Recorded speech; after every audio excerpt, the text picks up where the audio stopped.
Changanassery Puthur ജംഗ്ഷനിലെത്തിയ media one മാധ്യമം soccer carnival ടീമിനെ കനത്ത കാലവർഷത്തെ വകവയ്ക്കാതെയായിരുന്നു മൈതാനത്തേക്ക് സ്വീകരിച്ചത്.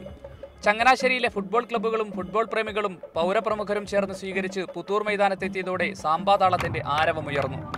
ചങ്ങനാശ്ശേരിയുടെ താരവും മഹാത്മാഗാന്ധി സർവകലാശാലയുടെ മുൻ കോച്ചുമായിരുന്ന അന്തരിച്ച ഷാജഹാന് ആദരമർപ്പിച്ചായിരുന്നു മത്സരങ്ങൾക്ക് തുടക്കം കുറിച്ചത്.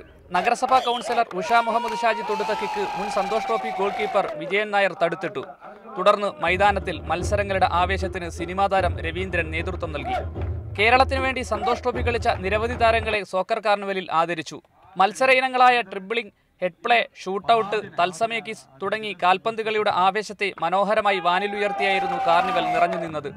മധ്യ തിരുവിതാംകൂറിൽ ആദ്യമായി ഫ്ലഡ് ഫുട്ബോൾ ടൂർണമെന്റ് സംഘടിപ്പിച്ച Mohammedan Sporting club, winners, Churchill Brothers തുടങ്ങി നിരവധി ക്ലബ്ബുകളുടെ അംഗങ്ങളാണ് മത്സര ഇനങ്ങൾക്ക് ആവേശം പകർന്നത്. ക്യാമറ പേഴ്സൺ മനേഷ് പെരുമണ്ണയ്ക്കൊപ്പം U Shaiju, Media One, Kottayam.